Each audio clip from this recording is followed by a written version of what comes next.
and so they, did someone say something? Y'all be quiet. Jesus Christ. I'm trying to be as clean as I can here. And in some cases, a certain position provides satisfaction for both of them because of the man is in a different position.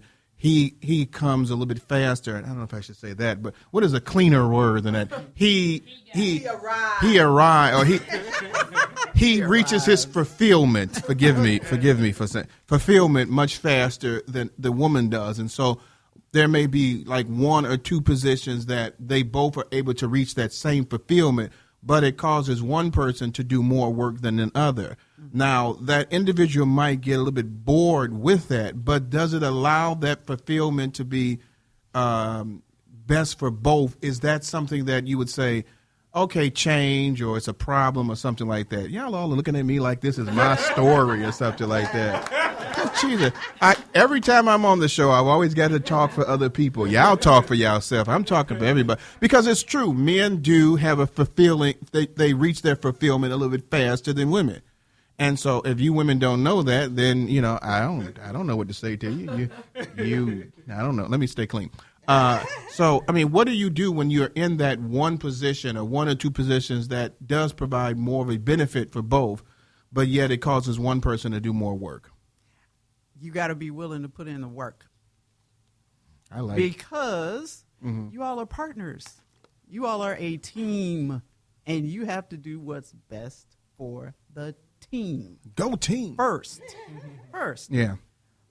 Meaning you do what you know works, and you stay open to what you may not know works. Okay, because I like there that. are other things that do work that maybe you just haven't discovered yet. So discovery is fun in a marriage. Stop limiting sex to genital stimulation. Can I say that?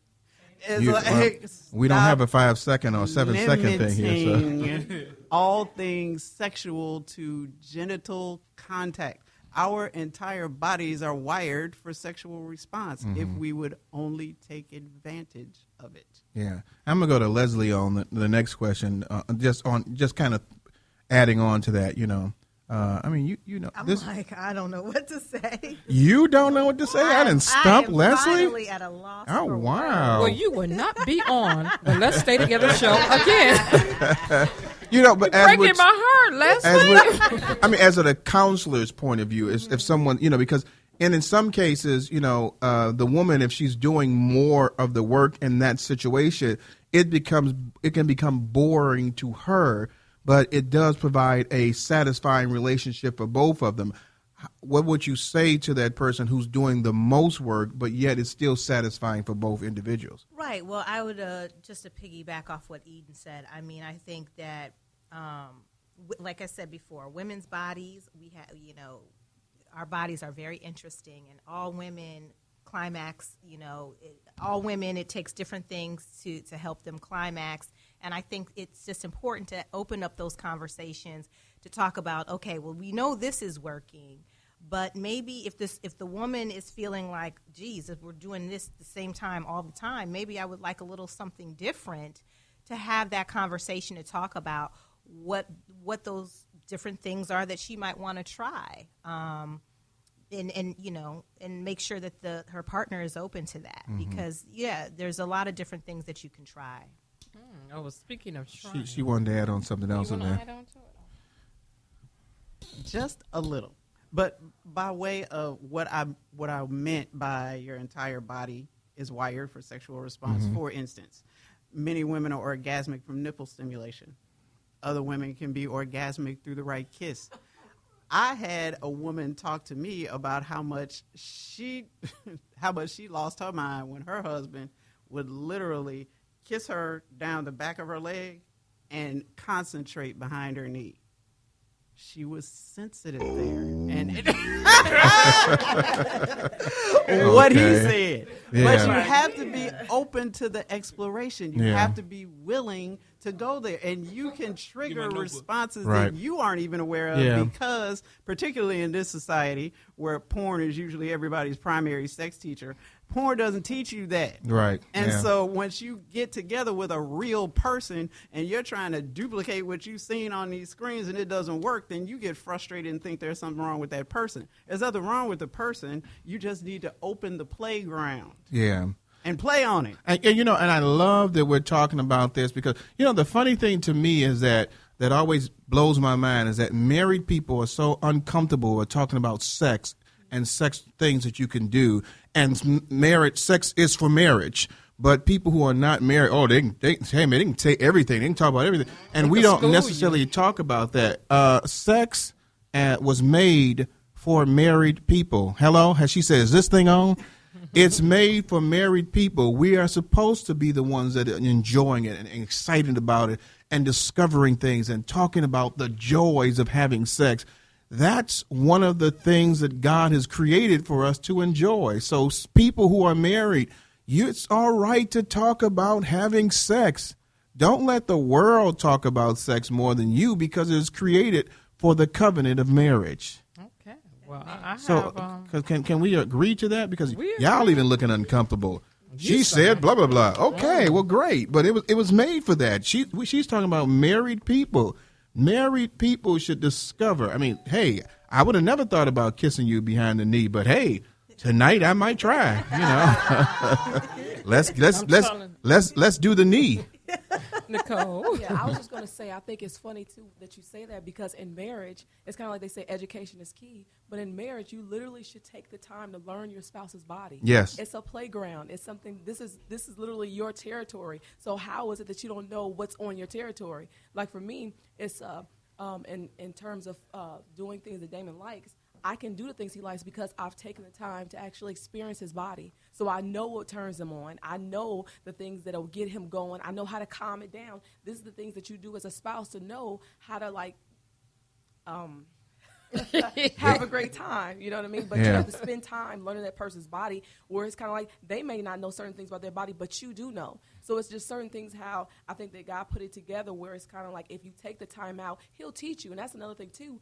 Father God, he teaches you about your person. He teaches you things through mental stimulation as well as a physical stimulation. And if we take the time out to pray and fast and love over our spouse, he'll show us the things, our spouse will show us the things, and then we'll just learn it naturally.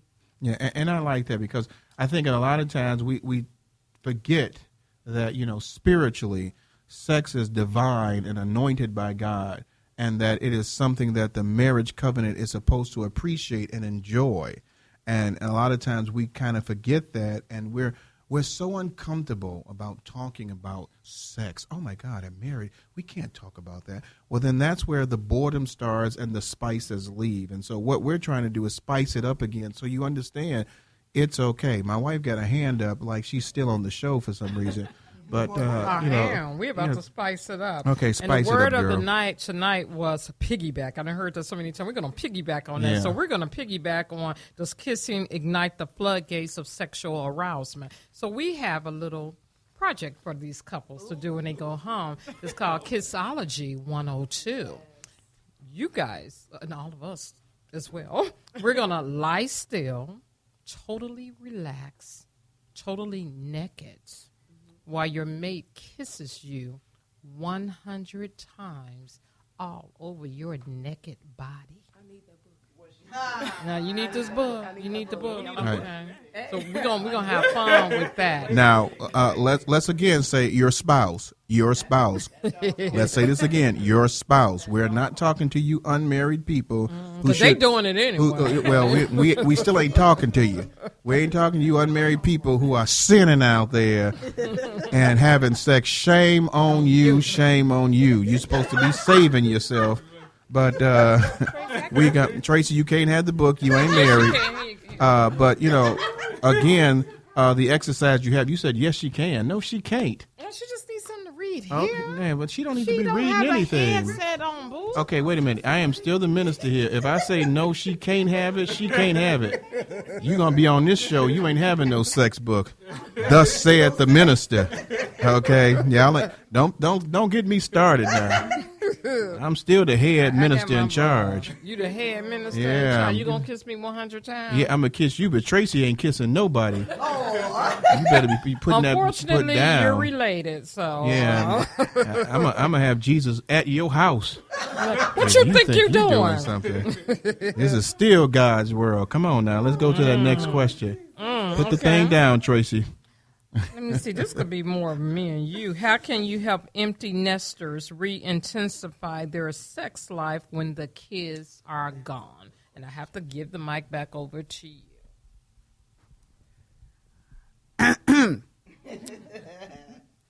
Get naked, stay that way, and like it.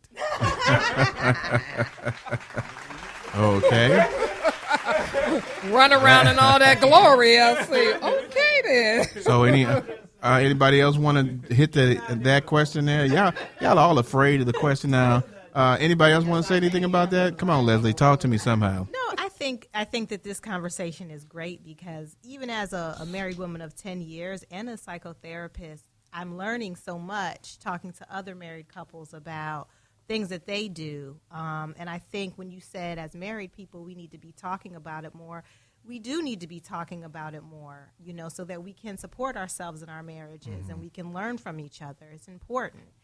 So I just want to say that it's just a fruitful conversation to hear this. And one of the things I am enjoying about it as well is the fact that I'm grabbing this book from Tracy with her sinful self. You ain't looking at no sex book, woman. The devil is a lie. You single. Stay away from that book. But one of the things I like about what we're talking about is that for a lot of married people, they forget that talking about sex is fun. It's fun. It's something you should laugh about and enjoy and talk and laugh, and it lets you free yourself. About the fact that it's okay that everything is not all right, or you're going through trials and tribulations in the world and situations are getting you down, but your marriage should not be destroyed because of it. You should still have a successful sex life, a sexy sex life, a successful sex life, no matter what is happening in your relationship. So you've lost your job. Don't allow that to steal or make your relationship bored because of that. You still should be in love with the person you're in. So what we're basically doing, the greatest way to spice up your relationship is to have fun, to enjoy that you have been able to receive the covenant of marriage and enjoy having sex with each other. As my wife keeps on looking at this book over here. Baby, go ahead. We could talk because we almost hit every question. That's why I love this. Let's talk about car cookies here. Car cookies. Car cookies. And I don't mean the changeable cookies like that, but the car cookies here. This says this could be another project. This is car cookies. Okay, we talk about that later. You said I don't mean the other. What is wrong with you? You need to be safe. Nicole, come on, let's play hands on her. She needs some help. You need some help, boy. It's called car Pastor, cookies. I'm not condoning her, the things she's doing. She needs some help but over this there. is cute. It's a nice project to do. And we started off like that. Drive to someplace secluded. Play a game to see where you see tears first. The car windows or your partner's eyes. Isn't that cute? Then I'm lost. Right, I'm sorry, I'm lost. Why do you want to see Tears? Of joy, tears of happiness. yeah. How is the car gonna be crying? if he's steaming up the windows? Right. Okay. Titanic with that hand going down the window. Okay. Steaming. That was false because it was on a ship and it was cold, so there was not. But that's okay. We won't go there. Okay. I'm just gonna say have relations in the car where you are, and again in the garage when you get back home. So isn't that just the cutest? Make sure you turn the car off in the garage. Yeah. There you go. And you don't have Unless that. it's You don't cold. have that final. that final sexual relationship. And another thing, make sure that if you're in a car somewhere, you're not somewhere where the police can find you. We're about to go to the station identification break. We'll be right back with the Let's Stay Together show.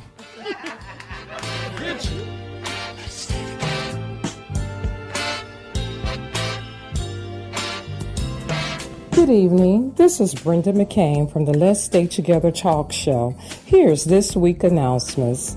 Happy Cinco de Mayo. And happy Mother's Day to the most beautiful women in the world, our mothers. Join us next week, May 12th. Our topic, Break Every Chain, a Love That Can't Be Bound. The 11th Annual Women's